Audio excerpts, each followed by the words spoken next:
and gentlemen, please welcome to the stage Secretary of the Interior, Doug Burgum. He's got the red, white, blue, black, white on the farm. Samurai tattoos.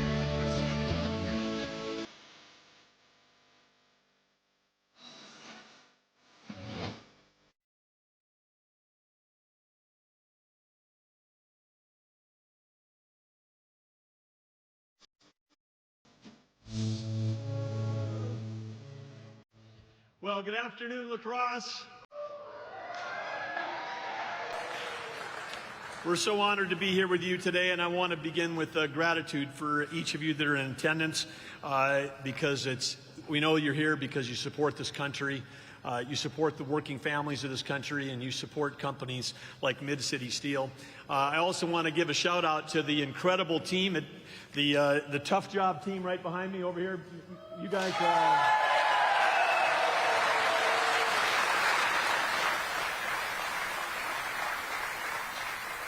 I want to thank our host, Paul Bagnevsky. He's doing a great job leading the team here. And he and Jake, they were telling me that you guys are the best fabricators in the country. Is that true?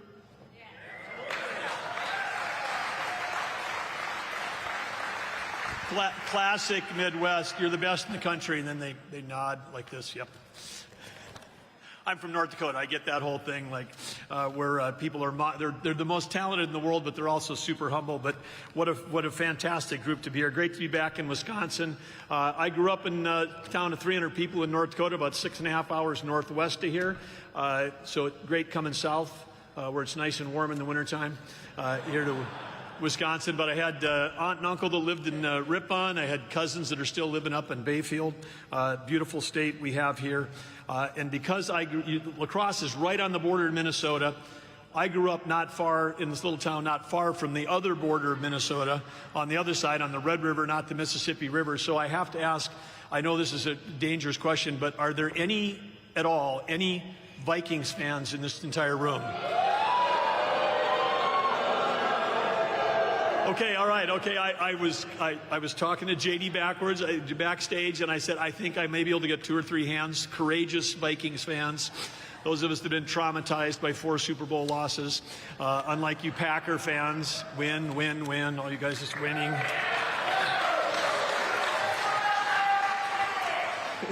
So anyway, welcome to all of you here today. Great to have you here. And as we approach this Labor Day, it's not just the end of summer, but Labor Day is both a celebration. It's a day of celebration, and it's a day of gratitude.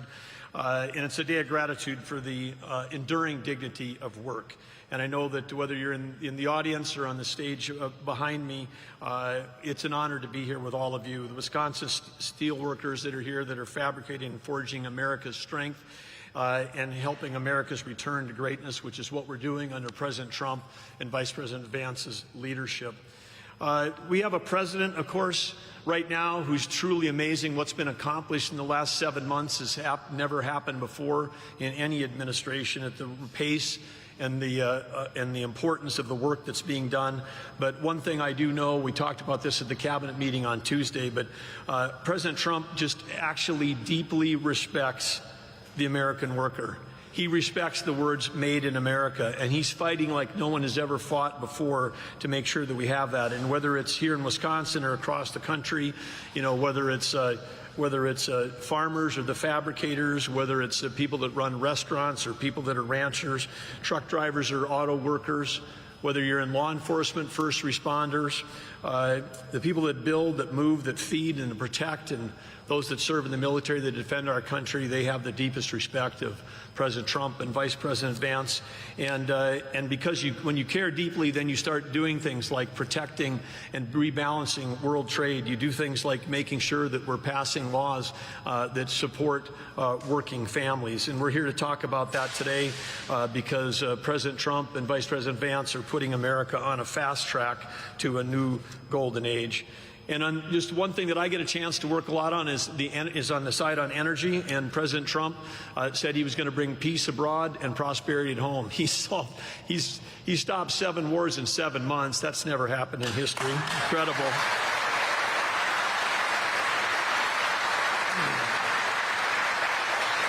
Just incredible. And he set out that he didn't just want energy independence, he wanted energy dominance, President Trump did, because with energy dominance, that means we can sell energy to our friends and allies as opposed to them having to buy it from our adversaries.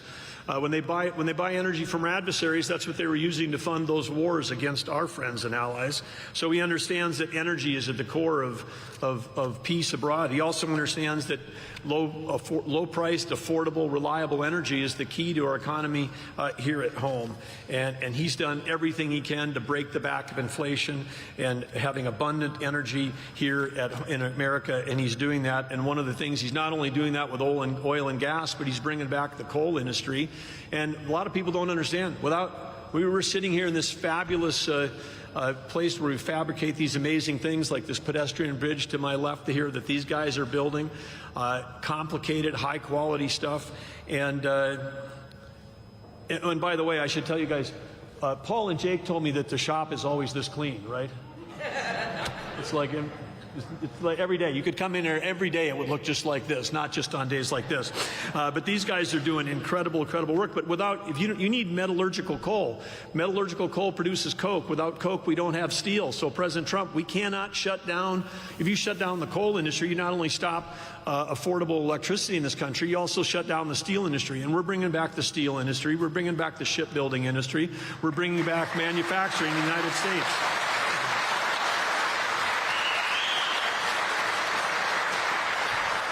I also understand in the back here we've got some students from Luther High School, government class seniors. Can you students just give a stand up for us if you're here from Luther High? We want to say a special thanks to you.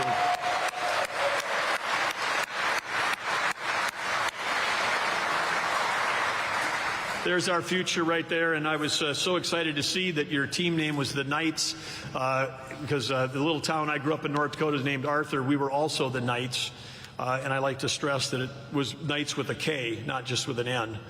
Okay, because we had some Arthur Knights with an N too, but anyway, the Luther High School Knights. But anyway, you guys are here, government class. Appreciate you being here. Thanks to your teachers, your leaders, and others, your parents that got you here for this important day. But whether you're just out of high school or whether you're working family across Wisconsin, you can rest assured that we got a president and a vice president that are fighting every day to make sure that we've got opportunities. And for those of you that are entering, leaving high school soon, you can know this country is going to be ready to support you, whether it's college, whether it's trade school, whether it's the workforce, whether it's being an entrepreneur, like the people that started this business back in 1972, or whether it's the military. There's great careers awaiting in this country. And in the last 7 months, there have been 2.5 million jobs created under the Trump administration that are filled by people that are Americans. So.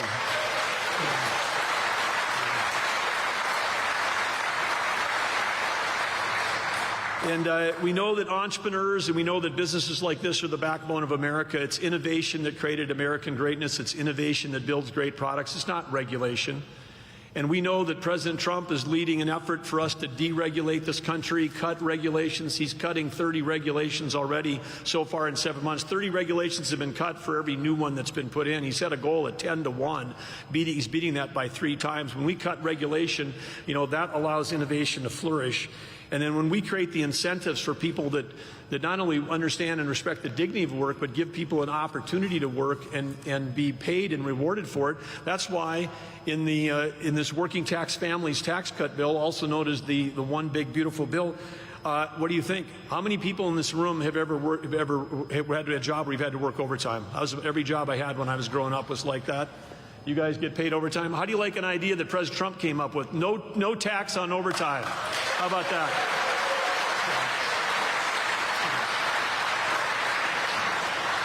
And there's 100 great things in that bill. The Vice President's going to talk about it, but I'll just mention one more. And 100% accelerated depreciation. Not everybody's an accountant, but if you can deduct the cost of buying new equipment on the day that you buy it from your income, that reduces the cost of that equipment. And Paul and Jake and his team right now, they got a $2 million drill press that's coming in here, a drill saw press, $2 million arriving this fall. It's going to help them build projects quicker, faster, more efficiently for their team. And they're doing that because they got 100% depreciation immediately. That's in the big, beautiful bill.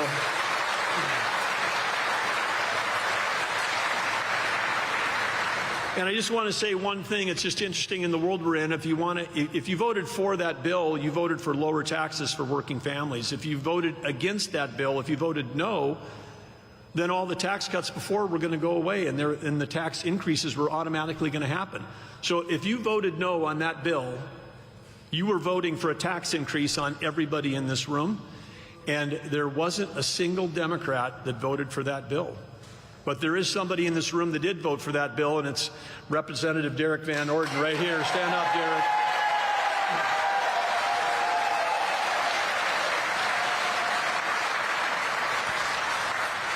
And if any of you are taking care of aging parents, any of you that know people that are seniors, I'll say that because you all look pretty young to me out there. But anyway, if you know anybody that's on Social Security, 1.1 million senior citizens in Wisconsin are now going to benefit from no taxes on Social Security. So incredible.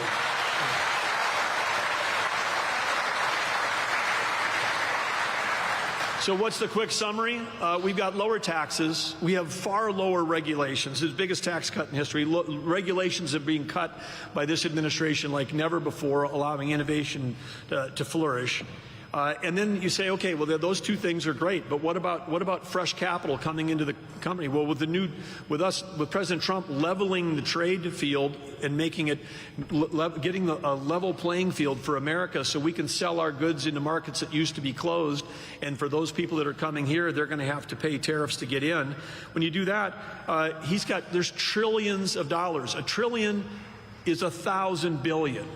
There's over $5 trillion of committed capital that's coming into this country to build new factories here, because when you build it in America, when it's made in America, there are no tariffs.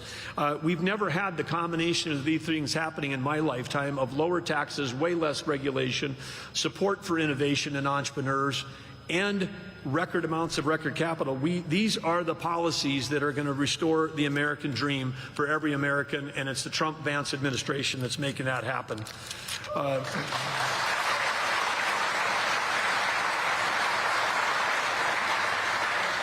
And if you're planning on driving someplace this weekend, maybe you want to, head to one of those great national places in this state, like St. Croix National Scenic Riverway, not far away from here, Apostle National Islands, up by the National Lakeshore on the Apostle Islands, up by Bayfield where my cousins live. If you're heading to do that, guess what? You're going to be paying the lowest gas prices in many, many years this weekend. But inflation adjusted, these are the lowest gas prices in decades. And so, again, thanks to President Trump for making that happen. So, in closing, I wanted to say, one of the other action-oriented presidents we had that can be thought about in the same sentence as President Trump is Theodore Roosevelt. And Theodore Roosevelt said, far and away the best prize in life is the opportunity to work hard at work worth doing. And I've got a group of people sitting behind me on this stage that work very hard. I got a group of people in front of me that I know, if you're here from Wisconsin, you're from the Midwest, you have spent your life working very hard. All of us then in this room, everybody here, we've all had a chance to grab that prize, that opportunity to work hard at work worth doing. And collectively, at a place like here, like Mid-City Steel, you're doing the hard work that is making America great and making America strong. And you need to know that President Trump personally, Vice President Vance, who's here to tell you how grateful they are for the working families and the working people of this country. So it's my honor right now to introduce someone who served our country in the military, in the Marine Corps. He's served our country in the United States Senate. Now he's fighting for working families as the Vice President of the United States. Please welcome to the stage, J.D. Vance. Thank you all, God. We love you all. Thank you all, Wisconsin. It's great to be here. We have a great-looking crowd here. Thank you all. It's the best-looking group of welders and steel men and women I've seen in my entire life, I think. This is a sharp crew. Now, everybody behind me, I was told, volunteered to be there, and so you guys have to clap and cheer at everything that I say, and if not, we're going to have to kick you the hell out of here. And a couple of them actually, and I'm not going to call them out by name, but they were selected because they're some of the hardest working and best working people in this facility. And we just want to say we're proud of you guys, proud of what you do, and proud that the tradition of Wisconsin craftsmanship lives on in this great facility right here today.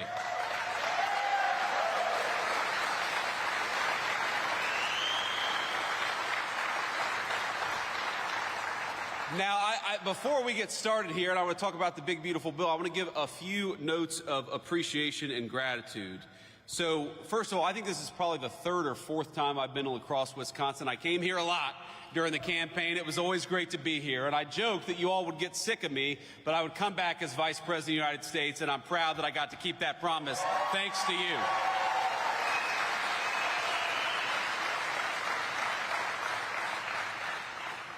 So I want to thank Paul Bagnevsky. Paul, thank you so much. I got it A minus maybe on that pronunciation. He is the president and CEO of this incredible facility. We're so thankful to be here. I want to thank Jake Koshiol and the rest of the Tough Job team for giving us such a warm welcome here in Wisconsin. I also want to thank, and you heard Doug Burgum, our great Secretary of the Interior. How good of a job is Doug Burgum doing as Secretary of the Interior? Doug, thank you. Doug is doing a great job. But you heard him give a shout out, and I'm going to give another shout out to the great Representative Derek Van Orden. Thank you, Derek. Please stand up. Give it up for this guy. He works harder. He works harder than anybody in Congress. He works so hard that he lost most of his hair, in fact, over his time in Congress. I'm sorry about that. I had to poke a little fun at my good friend Derek. But, you know, there are so many people who just show up in Washington. They go along to get along. They cast a vote or don't, but don't really do much else. Derek is fighting every single day for the people of this district. You should be proud of him, because I certainly am. Thank you, Derek.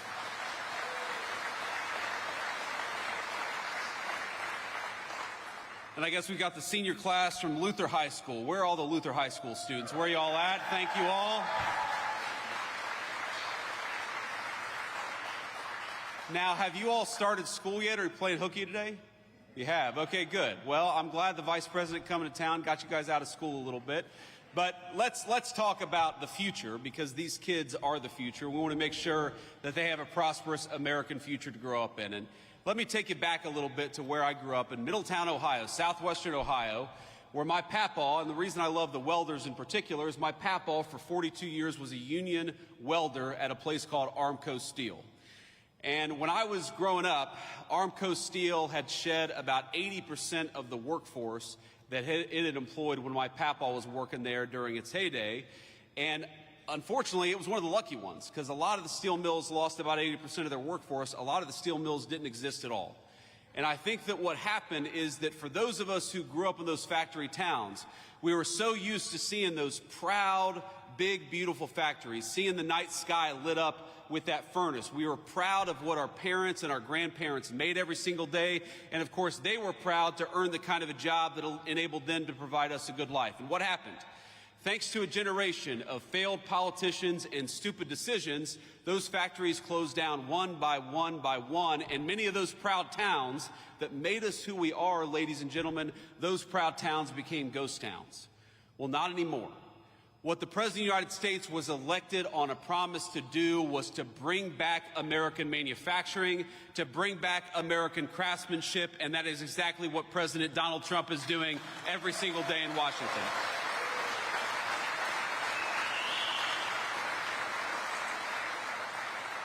How nice is it to have a president who, instead of rewarding companies for shipping your jobs overseas, rewards companies for building factories right here in the United States of America?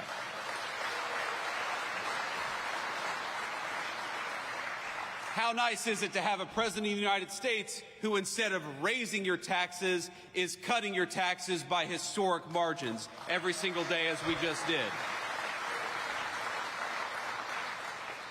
For years, American leaders would ask you to work overtime would ask you to spend even more time away from your family, and every hour that you spend at the job, they would reach further and further into your pocket.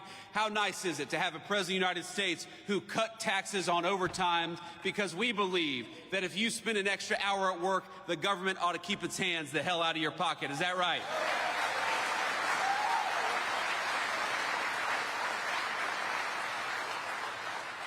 We know about 5%, about 1 in 20 Wisconsin workers rely on tips to bring home the bacon for themselves and their families. How nice is it to have a President of the United States and Republican majorities in Congress that cut taxes on tips instead of forcing our waitresses and service professionals to deal with the IRS. We ought to make it easier for folks to get by, which is exactly what we did when we cut taxes on tips, and Wisconsin families are going to be the beneficiaries.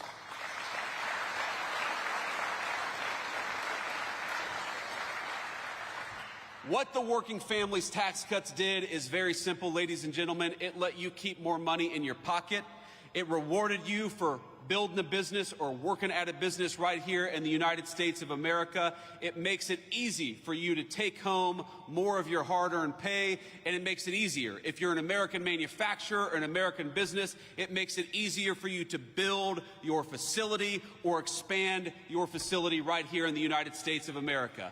I happen to believe that it's the dumbest decision we made as a country to reward foreign companies with putting stuff overseas instead of right here in places like Wisconsin. Well, now we have a different president with a different attitude. If you're building in the United States of America, if you're working in the United States of America, if you're trying to earn a decent living right here at home, we are going to fight for you every single day. But if you build crap overseas and try to undercut the wages of American workers, you're going to pay a big fat tariff before you bring it back in to the United States of America.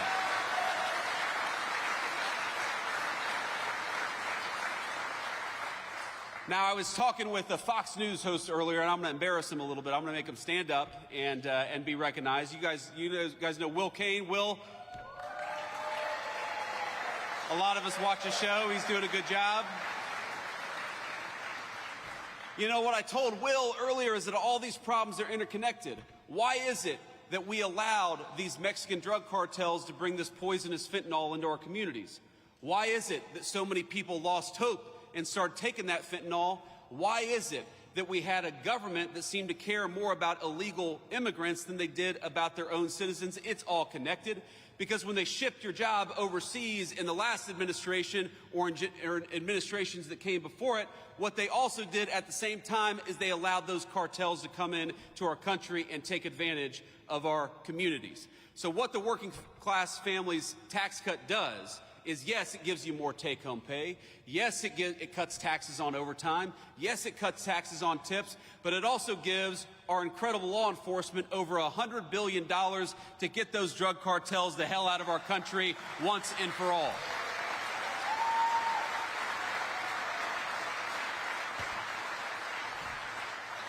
It's very simple. Donald Trump's Republican Party wants very simple things for this country. We want you to be able to earn a good living in your community. We want you to be able to walk down a city street in broad daylight without getting mugged. We want you to be able to take your family out to a nice meal wherever you want to without the fear of violence from criminals, whether they're domestic criminals or international drug cartels. If you work hard every single day, you ought to take as much of your hard-earned pay home as possible.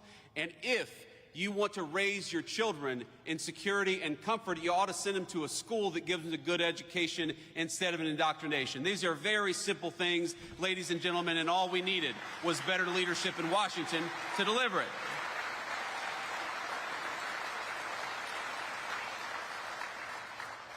Now, Representative Van Orden will tell you this, but if you didn't know, that it turned out that we didn't get a single Democrat vote for cutting taxes on tips, cutting taxes on overtime, or increasing the child tax credit.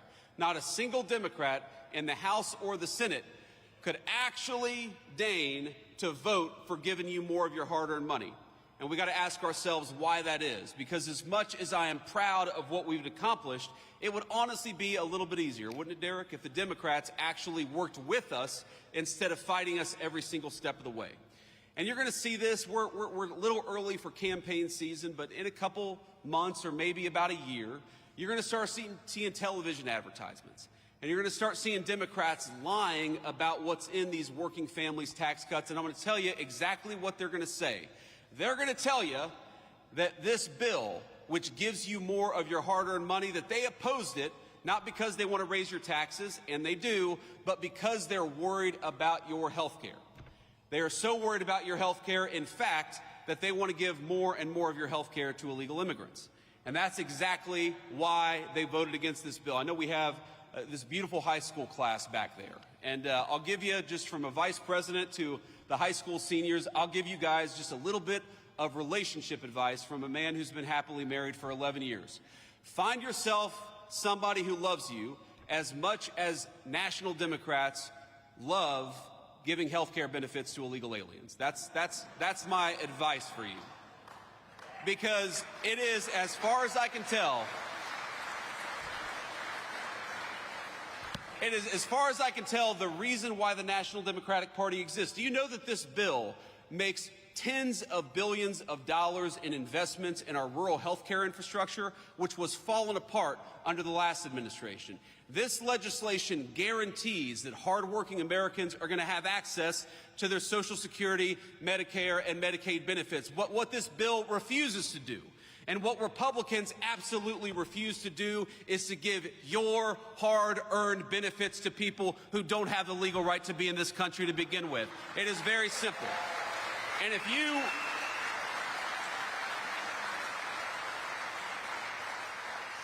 if you want to protect the people's benefits, if you want to protect rural health care, if you want to make sure that whether you live in a big city or a small town, you have the ability to go and see a doctor, and that is exactly what we want to do, then the first thing you ought to be doing is making sure that the people who get federal health care benefits actually have the right to be in this country in the first place. That is the first and most important step.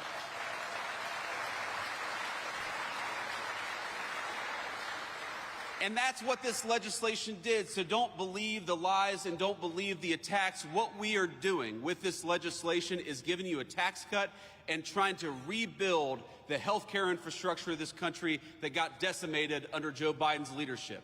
But what we are also doing, in order to preserve the benefits that you've paid into for your entire lives, is making sure those benefits only go to our fellow American citizens and not to people who ought to go back to their home country because they're here in this country illegally. It's very simple.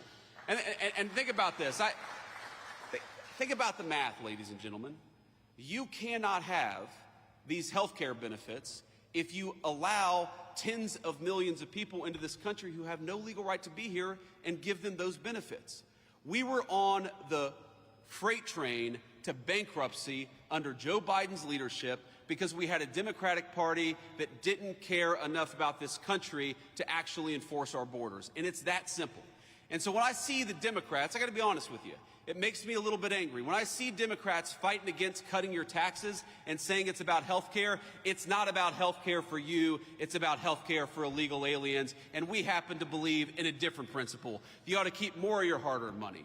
That if you work overtime, you ought to be rewarded for it. And that when you pay into the federal system, you receive those benefits and not anybody who didn't pay into them to begin with. So,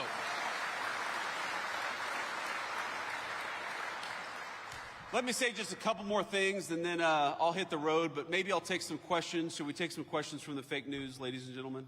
Would that be fun? Okay, we can do that too, but we'll try to focus on the local Wisconsin reporters first, because I know that they're not fake news, right? We got good local reporters here in Wisconsin?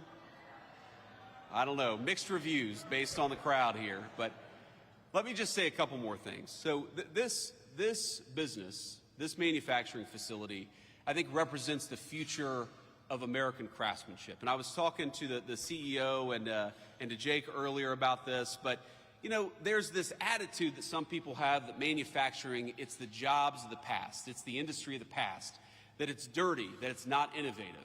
Why? I challenge any journalist to walk around this facility for 10 minutes and not realize that this is one of the most innovative companies in America, and this is the future of American industry, the future of American innovation, and the future of American manufacturing. They're using artificial intelligence in this facility. They're using robotics in this facility.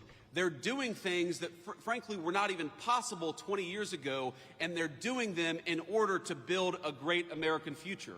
We are practically a stone's throw away from a beautiful new bridge, a bridge that is being built with American-made steel from this manufacturing facility because we have great American craftsmen right here in Wisconsin, and we ought to fight for them.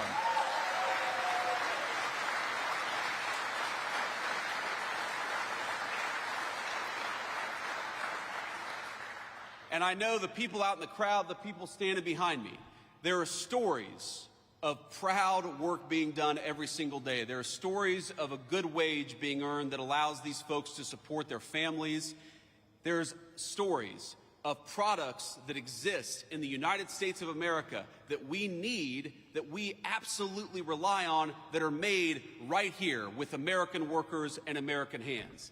That makes me so proud to be your vice president, to get to stand here, to get to see a little bit of it, to take a little tour, to recognize that the American future that our children deserve, that the American future that our children rely on is going to be built by and for American workers, and you guys are the proudest American workers in that tradition. So God bless you, and thank you.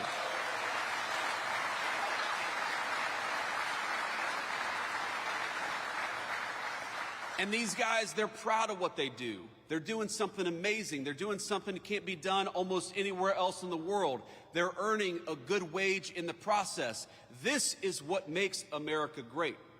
And I love my papa. I said he was a union welder for 42 years. He was a proud man. He was a hard-working man. But my papa, before he died, he used to tell me that, he didn't know that American manufacturing was going to be as strong in the future as it was in his time. And again, I love my papaw, but I think that's the wrong attitude. American manufacturing must be as strong in the future, or America's future will not exist without it. Do you think that our kids are going to have a future if we rely on foreign countries to make everything that we need? Do you think we're going to have a future if the pharmaceuticals that we put into the bodies of our children are made by a foreign adversary? Do you think we have a future if we can't even drive over a bridge without asking permission from some foreign country? That is no way to build a future. The way to build a future is with American workers, and I'm proud that in Wisconsin that's exactly what we're doing. So God bless you all.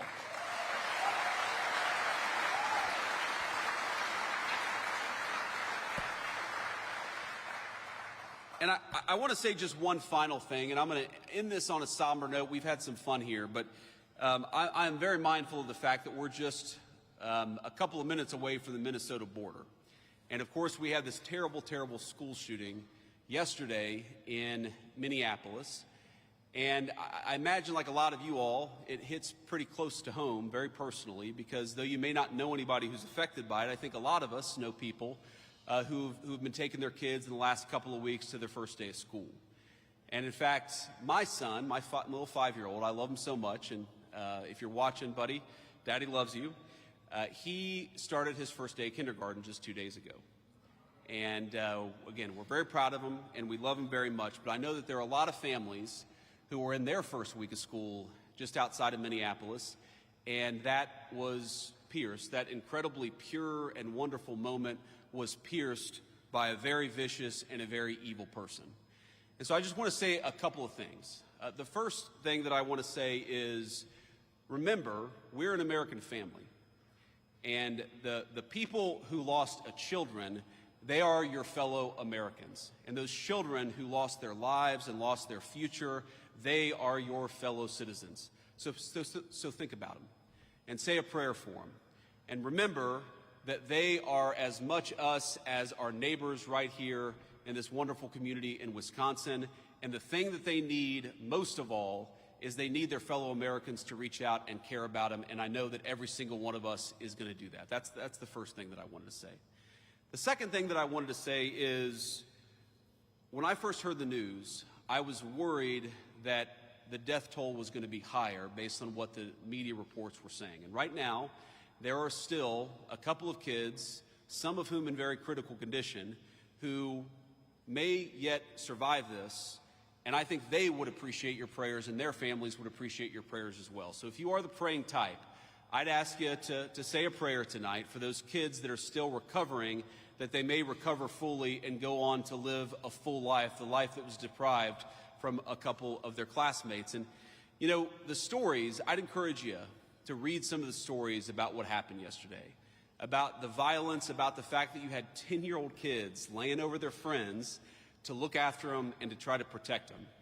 And while yesterday was an unspeakable tragedy, I'd ask you to remember that we also saw the very best of the United States of America. And to every person who protected a friend, to every first responder, to every paramedic who made it so the death toll wasn't higher, we love you, we're proud of you, and we'll never forget the great American spirit that you showed yesterday.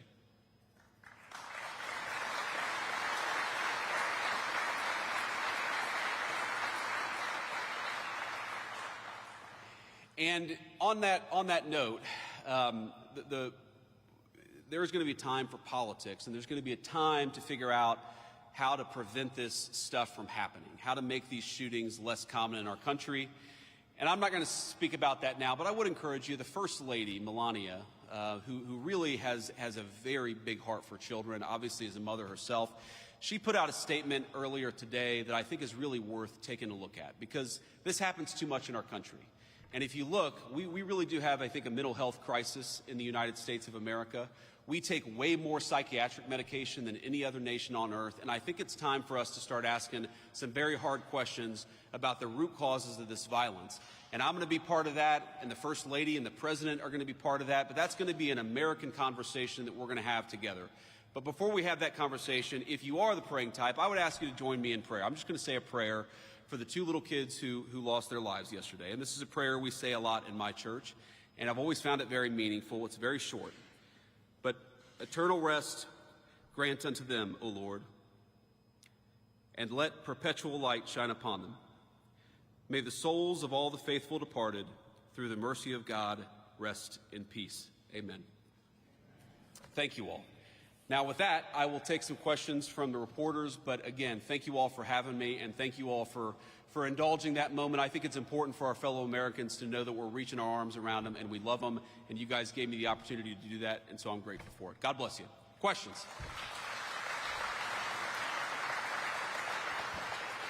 Caden Perry, La Crosse Tribune, local reporter. I'm curious, a lot of investments in the steel industry in this nation, especially the signing of the Nippon and U.S. Steel merger in Pennsylvania, a lot of those investments seem to be going to the Rust Belt and major corporations there. Can you point to something in your policy that will help small businesses like this and others that are maybe outside of the conventional areas for the Rust Belt? Yeah, so first of all, by ensuring that facilities like this have access to great American-made steel, we make sure they're never going to get cut off. And I talked to the CEO about this earlier. We make sure that they're always going to have the supplies necessary to do the business that they need to do. And that's a very important thing, because as we learned during the COVID pandemic, when you rely on foreign countries to make your critical supply, sometimes those foreign countries don't work. You can't depend on them. We can depend on our fellow Americans, and that's why it's so important, big corporation and small, to bring this stuff back to the United States. But you ask, what is going to help this small business? Well, first of all, the workers here, when they work an overtime shift, are not going to have to pay taxes on those overtime hours. That's going to help the workers and consequently the business right here in this facility. But also, you heard Secretary Burgum talk about this earlier. When a plant like this makes a big investment, we want to make that pay in the tax code. We don't want to penalize them for investing in American workers and American production. And the working families tax cut, you know what it does? It completely accelerates depreciation, so that when they make a big investment, when they buy a big amount, when they buy a big new facility or they buy a big new piece of equipment, they can immediately benefit from that in the tax code. And it's such a reversal from what we've had in this country for 40, 50 years, where we would penalize companies in the tax code for building and making in the United States of America. Under President Trump's leadership, we're rewarding companies in the tax code for building and making right here at home. Next question. Good afternoon.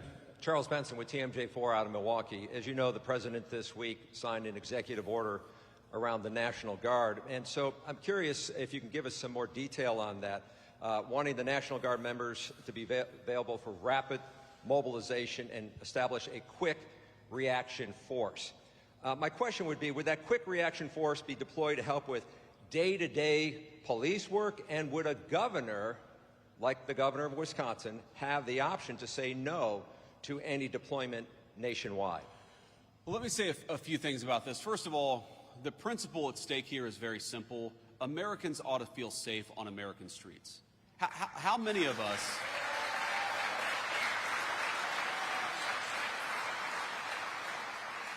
How many of us have crossed to the other side of the street because there's a person on the street corner yelling and screaming at our kids or at our family? How many people have felt scared to walk down the street of an American neighborhood in daylight or at night because those streets are considered no-go zones? How ridiculous is it that we ever let there be no-go zones on streets paid for by American taxpayers? You bought those streets. You ought to be able to enjoy them as American citizens. It's very, very simple. So that is the principle at stake here. And in Washington, D.C., let's step back a little bit. Washington, D.C. got to a point where it was having a murder more than every other day.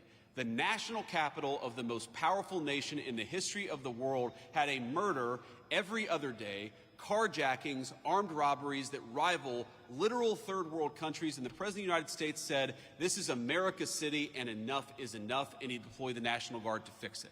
Now, that was the right decision at the time, but I don't know how anybody can look at the results over the last 14 days and say anything other than thank God Donald Trump did what he did, because armed robberies, carjackings, murders are down between 40 to 90%.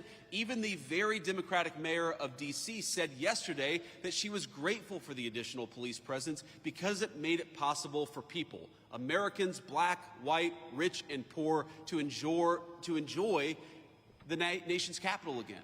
And that's what I want. I mean, all of you, Washington, D.C. is your town. You literally built it with your tax dollars. You should be able to come and go to one of these beautiful museums or see one of these incredible monuments without fear that you're going to get mugged. And that's what we have changed in just a short period of time. And you asked the Wisconsin-specific question. What the president has said is that, very simply, we want governors and mayors to ask for the help. The President of the United States is not going out there forcing this on anybody, though we do think that we have the legal right to clean up America's streets if we want to. But what the President has said is very simply is, why don't you invite us in? Is Milwaukee a super safe city right now? It's had some crime problems. It's a beautiful city. There are a lot of beautiful, incredible, hardworking people who live there, but let's be honest, Milwaukee has had some crime problems. So have other parts of our community. Chicago, I know we're not too far from Chicago. Chicago's had a lot of crime problems. Why is it that you have mayors and governors who are angrier about Donald Trump offering to help them than they are about the fact that their own residents are being carjacked and murdered in the streets? It doesn't make an ounce of sense. And the last...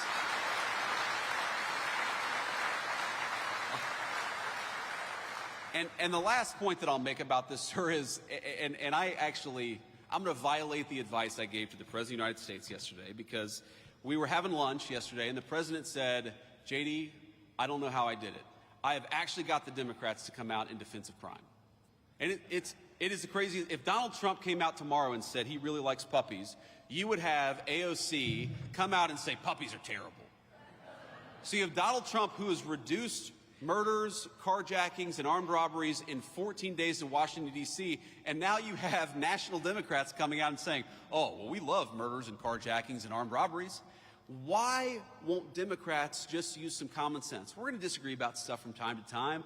I'm sure Democrats want higher taxes and I want lower taxes. We may disagree about some foreign policy issues, but on this basic principle that murdering people, armed robberies, carjackings are bad, wouldn't it be nice if the Democrats just worked a little across the aisle for once? Next question. Thank you, Mr. Vice President. Matt Smith, WISN-TV in Milwaukee. To what you just said, Milwaukee's mayor the other day said absolutely not to any talk of National Guard troops. Would the administration consider ever coming into a city like Milwaukee? Well, again, we want to be invited into Milwaukee. We want to help people. We want to help our fellow citizens. And we think that if you look at the crime rates, if you look at the murders in Milwaukee, if you look at certain neighborhoods where people are unafraid to go out even in the middle of the day, we would love to come and help the people of Milwaukee. But the President of the United States has said he wants to be asked. And that has been his consistent line from the very beginning, that we have an incredible law enforcement capability in the United States. You know what's crazy about crime? Is most of the violent crime is committed by a very small number of people. When we talk about a violent crime problem, you know, we're not talking about thousands upon thousands of people in Milwaukee. We're talking about a few hundred people who probably commit 90% of the violent crime. We would love to come in and help lock up those violent criminals. I hope the mayor of Milwaukee gets some common sense and actually fights for her residents for a change, or his residents for a change, because we would love to actually help cut down on the crime in this community. Thank you.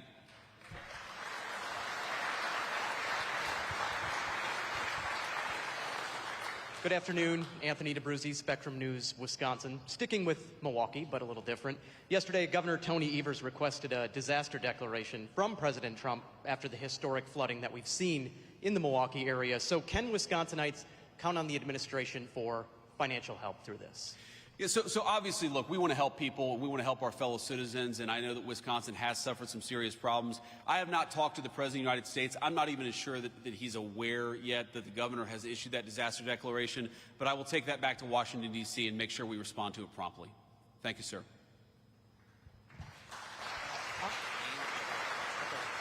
Hi, Mr. Vice President. Daniel Gomez, WEAU in Eau Claire, Wisconsin. So I see that you've been touring around the country, visiting congressional battleground districts. No different here, Wisconsin's third. You're here also garnering up some support for Derek Van Orden. So my question here is, can we expect you again next year when we actually get to the midterm elections? And will you also address other issues in Wisconsin's third district, which include agriculture, childcare, healthcare, and all these other things that impact rural, hardworking, working class Wisconsinites here? Of course. Well, do you all want to have me back next year? Is that okay? All right.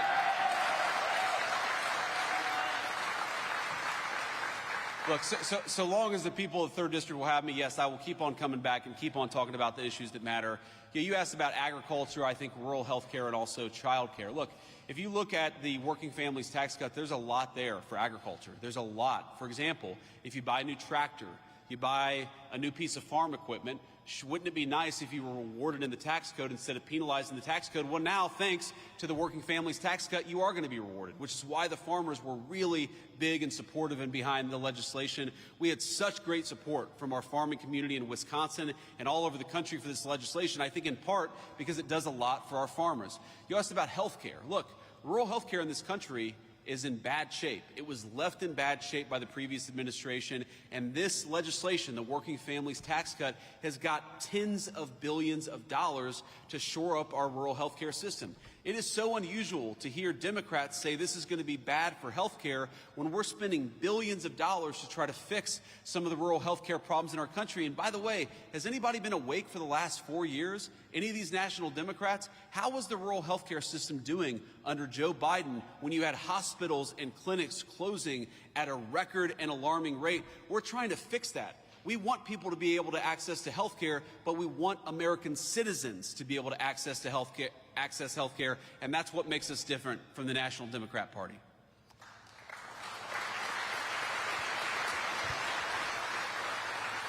And I'll take maybe a couple more questions, then we're going to hit the road. Hi, thank you so much for taking questions from us. My name is Laura Schulte. I'm a reporter with the Milwaukee Journal-Sentinel. You've talked a little bit, about the disaster declaration, but I'm wondering, how long will Milwaukee have to wait for a disaster declaration from President Trump? Well, if I understood the question correctly, and this is the first time that I'm hearing about it, we got the request from the governor yesterday. Is that right? Okay, so I mean, it's very possible that request has not even made it to the president's desk. I mean, these things sometimes take more than 12 hours before they get to the president's desk. So what I can promise you is now that I'm aware of it, we're going to take a look at it. We're going to make sure that it gets the review that it requires. And look, we love Wisconsin. We love all of our American citizens. People are struggling. We recognize that, and we want to figure out ways to help them. Thank you.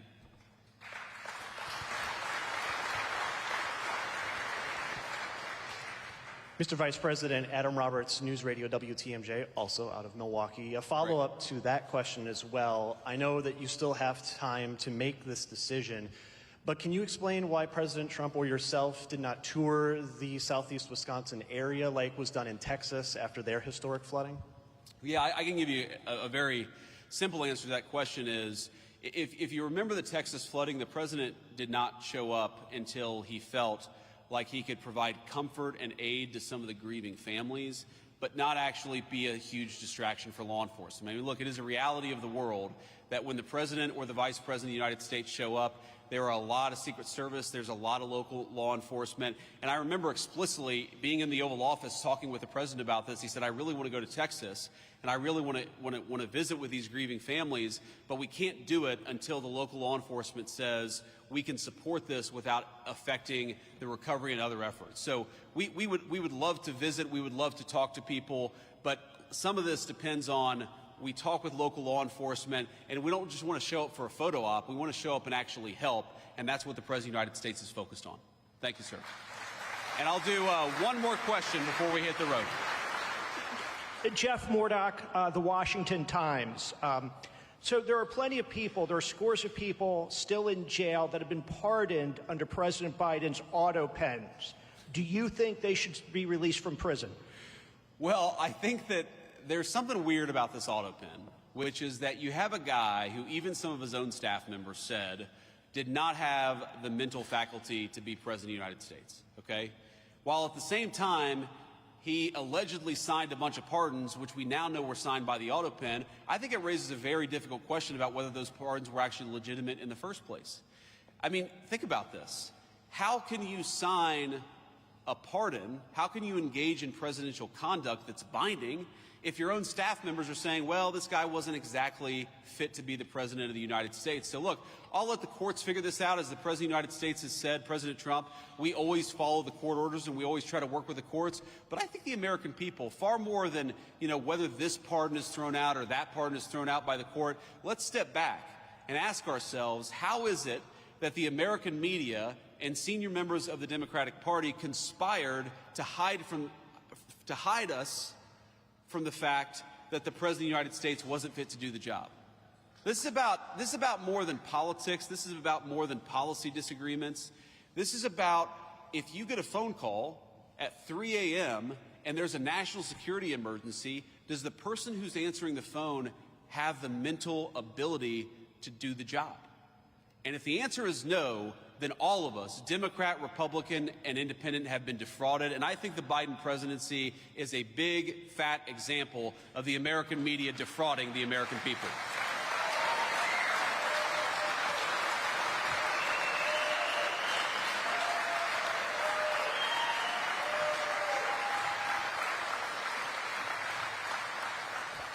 So on that note, I just want to thank you all again for having us, and just remember, we are every single day in Washington, D.C., we are fighting for you. We're fighting for your jobs, we're fighting for your wages, we're fighting for low taxes for you and your families, we're fighting for rural health care. We believe that the most important thing the President of the United States can do is put the interests of Americans first. That is what we have done for 7 months, and we'll keep on doing it for the next 3.5 years. God bless you all, and thank you for having me.